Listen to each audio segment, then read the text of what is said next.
안녕하세요. 김다니엘입니다. 선교사라고 하는 직분이 성경에 어디 있느냐 하면서 따지는 사람을 예전에 제가 본 적이 있습니다. 구원파 이단에서 거기 소속된 사람이 제게 그것을 따지는 것을 제가 보았는데요. 그렇게 말을 하면 현대교회 각종 직분 말입니다. 그러니까 권사니 권찰이니 아니면은 안수집사니 뭐 전도사니 강도사니 뭐 선교사까지도 사실은 성경에 사실 근거가 있는 것은 아닙니다. 그렇다면요, 성경에 근거가 없기 때문에 우리가 이런 직분을 사용할 수 없느냐 하면 또 그렇지 않다는 겁니다. 권사니 권찰이 안수집사니 뭐 전도사니 강도사니 선교사니 이런 직분 말입니다. 성경에 근거하지 않기 때문에 그런 직분을 사용하는 것 자체가 잘못되었다고 하는 것은요, 올바르다고 할 수가 없습니다. 근데 성경에 보면은요, 그 당시 초대교회 때 실제 있었던 5가지 직분에 대한 그런 언급이 나오고 있습니다. 에베소 4장 11절에 나오는데요. 에베소 4장 11절 제가 말씀을 봉독해 드린다면, 그가 어떤 사람은 사도로, 어떤 사람은 선지자로, 어떤 사람은 복음 전환자로, 어떤 사람은 목사와 교사로 삼으셨으니 그렇게 기록하고 있습니다. 물론 여기에 목사라는 것도요, 예전엔 계속 목자로 그렇게 번역되어 나왔습니다. 근데 최근에 번역본에 보면은요, 목사로 보통 그렇게 번역하기도 합니다. 여기에 근거를 하면은요, 5가지 직분은 첫 번째 사도, 두 번째는 선지자, 세 번째는 복음 전하는 자, 네 번째는 목사, 5번째는 교사, 그렇게 5가지 직분이 성경에 나옵니다. 근데 이 5가지 직분을 가지고요, 우리는 오중직임이라고 보통 그렇게 말을 합니다. 이 중에서 굳이 선교사에 적합한 그런 언급하는 그런 구절인 바로 여기입니다. 복음 전하는 자, 바로 여기에 해당된다고 볼 수가 있습니다. 단순히 전도한 사람 모두를 우리는 선교사라고 할 수는 없을 겁니다. 그러나 복음 전하는 것을 말입니다. 외국에 나가서 외국 사람들 뭐 그렇게 복음을 전하는 것을 주로 하고 있는 사람은요, 그 선교사라고 우리가 호칭을 해 주는 것이 옳다고 봅니다. 그러니까 의료 선교를 겸해서 복음을 전하던요, 목사 안수를 정식으로 받고 그 노예에서 선교사로 정식으로 그렇게 파송받아서 복음을 전하고 있던요, 아니면은 뭐 문서 선교를 하는 선교사도 있을 수가 있고요. 또 목사 안수는 받지 않은 그런 평신도의 신분이지만 실제 선교 현장에 나가서 복음을 전하는 그런 평신도 선교사도 분명히 있습니다. 이들도 우리는 선교사라고 호칭을 해줘야 합니다. 실제 베트남과 같은 그런 공산국가에서는요, 외국인이 직접 포교 활동을 못합니다. 그런 나라에서는요, 성경을 가르치고 설교를 하고 그렇게 선교 활동을 할 수가 없습니다. 그렇다면 그런 나라는요, 언어가 된다면은요, 언어만 된다면 말입니다, 평신도의 신분이지만은 선교사의 직분을 감당하는 그런 선교사가 더 적합할 수도 있다고 봅니다. 그러니까 설교를 하고 목회를 하고 그런 직접적으로 그런 포교 활동을 할 수가 없습니다. 선교 활동을 할 수 없기 때문에요, 이런 곳에는 오히려 목사 안수를 직접 받은 그런 노예에서 파송된 그런 선교사보다는요, 평신도 선교사 중에 언어가 되는 그런 평신도 선교사가 더 적합할 수도 있다고 저는 봅니다. 실제 이 나라에서요, 평신도 선교사님이 선교 활동을 성공적으로 잘 수행하고 있는 그런 사례도 사실 있기 때문에 이런 말씀을 제가 여러분에게 드리는 겁니다. 그리고 요즘은요, 사회가 급변하는 그런 아주 정신없이 그런 발달된 그런 사회에 우리가 살고 있지 않습니까? 그러다 보니까요, 다양한 그런 방식의 특수 선교도 우리가 있다고 인정을 해야 합니다. 그러니까 문명의 이 길을 이용한 그런 선교가 있을 수 있지 않습니까? 그러니까 유튜브 같은 것을 이용해서 실제 유튜브 계정을 만들고 그렇게 동영상을 올려서요, 그렇게 선교 활동을 할 수도 있는 겁니다.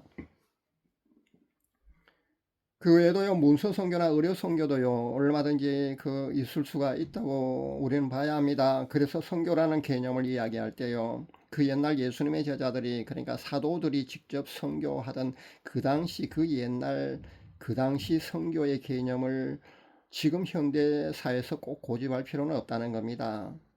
인기 없는 제 유튜브 채널만 하더라도요, 실제 구독자 중에는요, 미국과 캐나다, 호주, 일본, 중국 같은 다른 다른 나라에서 구독자들이 실제 있다는 겁니다. 그래서 전 그들에게요, 미미하지만 이렇게 복음을 증거하고 있습니다. 그들을 일깨우는 그런 말씀을 증거하고 있다는 겁니다. 서론 좀 길어졌습니다. 자, 그러면은 제가 본격적으로요, 제가 겪은 선교사님들에 관한 이야기를 몇 가지 해보도록 하겠습니다. 제가 통일교회 북한 선교 사명이 있기 때문에요, 북한 선교 단체, 그것도 꽤 큰 단체를 7년 정도 그렇게 후원을 해왔었습니다. 그런데 어느 날 제가 기도를 해보니까요, 이 단체 선교 활동이 마치 누룩이 부풀어서 빵이 커지는 것처럼요, 과장되게 그렇게 홍보를 하고 있다는 그런 것들이 보이고 있더군요. 사실 이렇게 기도 응답을 보고는요, 참 실망스럽습니다. 7년 정도 북한 지하교회 성경 보내기 그런 명목으로 사실 상당한 액수의 성경금을 보냈었거든요. 매월 정기적으로 그렇게 보냈으니까 아마 1,000만 원 넘게 아마 보낸 것 같습니다. 그 정도 액수의 성교비가 모두 만약에 성경을 구입해서 북한 지하교회에 전달되면 얼마나 좋겠습니까? 그런데 실제 현 상황에서는요, 북한 지하교회에 성경이 전달된다는 거요, 그렇게 쉬운 상황이 아니거든요. 그렇다면요, 저는 북한 선교에 성경 보내기 그런 명목으로 성경음을 한 1,000만 원 이상을 그렇게 보내도요, 실제 성경이 전달된 것은요, 미미하다고 봐야 된다는 겁니다. 그런 겁니다. 이런 케이스가요, 선교 활동이 과장되게 홍보되고 있는 그런 안타까운 그런 실상으로 여러분이 보시면 됩니다. 또 예전에 제가 필리핀의 모 선교사님한테요, 몇 년간 그렇게 선교 헌금을 보내면서요, 어린아이 한 명을 제가 후원해달라고 해서 제가 후원해 본 적이 있습니다. 그런데 이 선교사님은요, 예쁘장한 잘생긴 아이 말입니다. 그 한 아이를 통해서요, 후원하라고 저한테만 그런 게 아니고요, 서너 군데 그렇게 후원을 받고 있는 것을 제가 보았습니다. 좀 못생긴 아이를 얼굴 사진을 보내고 그렇게 후원해달라 그러면은 성도들이 후원금을 안 보내는지는 그건 모르겠습니다. 아니면은 예쁘장한 아이를 잘생긴 아이를 그렇게 사진을 올리고 그렇게 후원해달라 하면은 더 후원금을 잘 보내주는지는 모르겠습니다만 어쨌든 씁쓸한 그런 광경입니다. 그런 방식으로 선교 운영을 해서 그 후원금을 다른 곳에 사용하는지 제가 정확히 알지는 못합니다. 그러나 이런 사실을 제가 알게 됐을 때는 정말 씁쓸했습니다. 그래서 제가 하던 후원을 제가 중단했는데요. 나중에 말입니다. 또 소식을 보니까 말입니다. 이 선교사님이 우리나라에 귀국을 1년에 몇 번씩 하지 않습니까? 그렇게 귀국을 해서요, 가족들과 외식을 하는 사진을 올렸는데 보니까 뼈 해장국 있지 않습니까? 그 뼈 해장국 한 그릇씩 앞에 놓고요, 네 식구가 앉아서 그렇게 외식이라면서 그렇게 하고 있는 그런 사진을 보고는 참 제가 마음이 아팠습니다. 마음이 짠했습니다. 그러니까 가난한 선교사의 선교 삶이 오죽했으면 그렇게라도 선교 운영을 했을까 하는 그런 동정심도 생기고요. 그리고 충분히 이해가 되었습니다. 그래서 마음이 아팠다는 겁니다.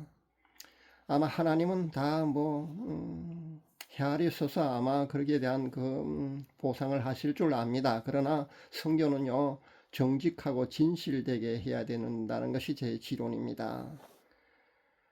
또 어떤 선교사님은요, 선교 활동을 한다면서요, 요즘처럼 카스나 아니면 인스타그램, 유튜브, 틱톡 같은 그런 SNS가 얼마나 발달되어 있습니까? 그런데도 불구하고 말입니다, 자신이 선교 활동을 하고 있는 것을요, 전혀 밝히지 않는 그런 사람도 제가 봅니다. 그런 경우는요, 후원금을 보내는 그런 교회든 아니면 개인 성도들이든 간에 말입니다, 이분이 선교 활동을 실제 하고 있는지 안 하고 있는지 사실 알 수가 없지 않습니까? 이것도 사실 바람직하지 않습니다. 요즘처럼 그렇게 SNS가 발달된 이런 상황에서는요, 자신이 선교 활동을 하고 있는 그런 모습을요, 그런 소식을 사실 SNS를 통해서요, 그렇게 밝히는 것이 좋습니다. 굳이 홍보를 지나치게 과장되게 하지 않아도요, 정직하고 진실되게 자신이 선교를 이렇게 하고 있다는 정도는 밝히는 것이 좋다는 겁니다. 후원한 사람들은 말입니다. 후원금이 어떻게 사용되는지 회계보고 해달라고 그런 요구까지는 사실 원하지 않을 겁니다. 저 역시 마찬가지입니다. 회계보고까지 제가 받고 싶은 생각은 전혀 없습니다. 그러나 선교사가 어떻게 선교하고 있는지 정도는요, 후원한 사람이라면요, 사실 알고 싶습니다. 그러니까 그런 정도는 알려야 된다고 저는 봅니다. 그러면서도 말입니다. 자신한테 후원해주는 사람이 너무 없다면서 또 그렇게 우는 소리를 하는 것을 제가 보는데 그것은 좀 아닌 것 같습니다. 근데 제가 방금 소개한 이런 것과 정반대로 말입니다. 정말 인간적인 방법을 너무 잘 사용해서 말입니다. 후원금을 많이 거두는 그런 뭐 인간적으로 본다면요 선교 사역을 성공적으로 잘 하는 것처럼 그렇게 하는 선교사님도 제가 봅니다. 세상적으로 말입니다. 세상적인 인간적인 그런 수단과 방법을 잘 활용을 해서요. 그러니까 홍보를 잘해서 자신이 선교를 그렇게 잘하고 있노라고 그렇게 과장되게 선교를 홍보를 잘해서 그렇게 세상적으로 후원금을 아주 많이 거두고요. 그렇게 선교 사역을 하는 그런 선교사님도 봅니다. 그런데 문제는 말입니다. 이런 분들 가운데요. 많은 교회나 교파 뭐 떠나서 개인 성도님들도 말입니다. 이 선교사님이 굉장히 선교 활동을 아주 왕성하게 잘 하고 있는 것으로 그렇게 알고 후원금을 몇백씩 그렇게 뭐 1,000만 원 이상씩 막 보내고 그렇게 하는 것을 제가 보는데요. 제가 보기에는 말입니다. 이 선교사님이요 정직하고 진실되게 선교 사역을 하고 있지 않다는 겁니다. 기도하는 사람들은 그거를 알지 않습니까? 바로 그런 겁니다. 후원금을 보내게 하는 그런 인간적인 방법을 잘 사용할 뿐입니다. 그렇게 과장되게 그렇게 홍보를 하고 있는 것 뿐이라는 겁니다.